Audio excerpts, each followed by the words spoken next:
Buenos días, mi nombre es Luis David Fuentes y vengo a explicarles el movimiento circular uniformemente acelerado o uniformemente variado. ¿En qué consiste? El movimiento circular uniformemente acelerado se da cuando un objeto o un cuerpo describe una trayectoria circular, como lo podemos ver en este momento, y a medida que la describe aumenta su velocidad y tiene una aceleración constante. Es decir, en cada momento su velocidad instantánea va a variar. Primero vamos a identificar los elementos de la circunferencia que son muy importantes para los ejercicios del movimiento circular uniformemente variado.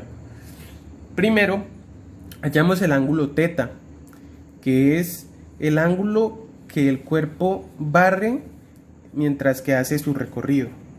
Encontramos el radio, que es la distancia desde el punto central del círculo hasta el extremo de la circunferencia. El punto A y el punto B, que es desde el punto donde inicia hasta el punto donde termina el recorrido. Y este sería el segmento o la longitud del arco, que sería representada con S. En estos ejercicios vamos a encontrar dos tipos de ecuaciones: las ecuaciones tangenciales y las ecuaciones angulares. ¿Cuál es la principal diferencia entre estas? Pues nada más la unidad de medida de la longitud, ya que en las tangenciales vamos a medir en metros sobre segundos o metros sobre segundos al cuadrado en caso de la aceleración, y en las angulares en radios sobre segundos o en radios sobre segundos al cuadrado en caso de la aceleración angular. La diferencia es muy sencillo: las tangenciales miden las unidades en metros sobre segundos, siempre la unidad de medida del tiempo va a ser en segundos, mientras que las angulares miden el ángulo recorrido, el ángulo central medido en radianes, en los segundos que le pidan o en los que traiga el ejercicio. ¿Por qué se llaman ecuaciones tangenciales? Recordemos que al hallar la velocidad y la aceleración en metros, esta siempre va a tener un sentido, y el sentido siempre va a ser hacia adelante, hacia atrás, hacia arriba o hacia abajo, en una sola dirección. Entonces, al marcar la dirección de este cuerpo, como lo podemos ver, pues observamos que la línea de la dirección o el vector es tangente con la circunferencia. Las medidas de cada tipo de ecuaciones son las siguientes: velocidad tangencial inicial, velocidad tangencial final, aceleración tangencial, el tiempo, que se mide en segundos, y la longitud de arco. En las ecuaciones tangenciales, la velocidad inicial tangencial se mide en metros sobre segundos. La velocidad final también en metros sobre segundos. La aceleración tangencial en metros sobre segundos al cuadrado. Y el tiempo siempre va a ser en segundos. La longitud de arco en metros. Mientras que en las angulares, el ángulo central θ se mide con radianes, el tiempo en segundos, la velocidad, la rapidez inicial angular se mide en radianes sobre segundos, la rapidez angular final también es radianes sobre segundos, y la aceleración angular en radianes sobre segundo al cuadrado. En este caso nos vamos a encontrar que las fórmulas del movimiento circular uniformemente variado son muy parecidas al movimiento lineal uniformemente variado, debido a que pues simplemente cambiarían las medidas, las unidades de medida. Algo para resaltar sería que en las fórmulas podemos ver muchas veces este símbolo. Muchas veces puede ser suma, otras veces resta. ¿Con qué determinamos esto? Si el cuerpo aumenta su velocidad mientras que tiene una aceleración positiva constante, vamos a sumar. Mientras que si el cuerpo va disminuyendo su velocidad y tiene una aceleración negativa, se utiliza el signo menos. Profundizar mucho en fórmulas, pues porque son las mismas del movimiento lineal uniformemente variado, solo se cambiarían las unidades de medida.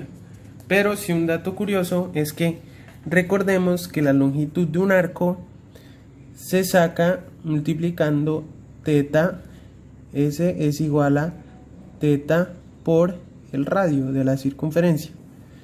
Es decir, como la longitud de un arco en metros se saca multiplicando los radianes por el radio de la circunferencia, entonces esto me quiere decir que entonces se podría sacar la velocidad tangencial inicial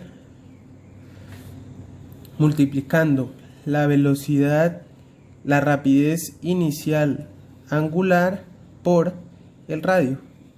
Igualmente la velocidad final tangencial final es igual a la rapidez final angular por el radio. Nos pasa lo mismo con la aceleración. Entonces, la aceleración tangencial es igual a la aceleración angular por el radio. En este caso solo hay una aceleración total, que es la suma de los dos tipos de aceleración que se nos da en este movimiento. ¿Por qué digo que dos tipos de aceleración?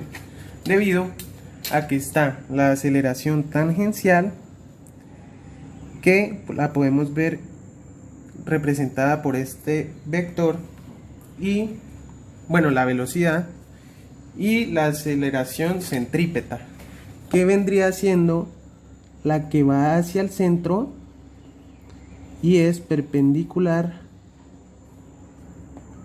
a vemos que es perpendicular al radio y al vector, son perpendiculares entre sí. Entonces, esta aceleración centrípeta se nos da gracias a que la velocidad que va cambiando de dirección, porque al ir haciendo este movimiento el sentido de la velocidad cambia. Entonces podemos decir que por esto se nos da la fuerza centrípeta o la aceleración centrípeta, que siempre va hacia el centro y es perpendicular a el vector. Entonces, ¿cómo se representaría la aceleración normal? Pues se representaría algo así.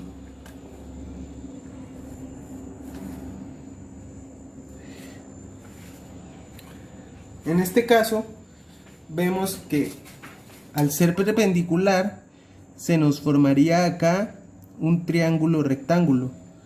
Podemos relacionar la fórmula de la aceleración total con el teorema de Pitágoras, ya que la fórmula de este es: la aceleración es igual a la aceleración tangencial más la aceleración centrípeta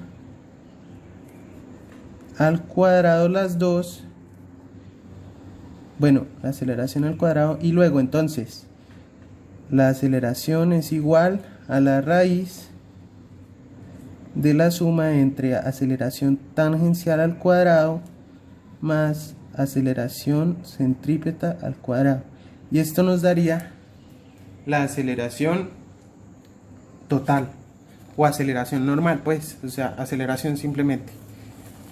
Y la forma que yo veo de relacionarla sería con el teorema de Pitágoras, ya que al ser perpendicular se forma un triángulo rectángulo y la fórmula podemos ver que es muy parecida. Esto sería lo básico y lo principal para comenzar a indagar en el movimiento circular uniformemente variado, Ya el resto solo serían reemplazar las unidades de medida en las fórmulas del movimiento lineal uniformemente variado y comenzar a experimentar y a pensar un poquito en los ejercicios para poder resolverlos. Muchas gracias y eso fue todo.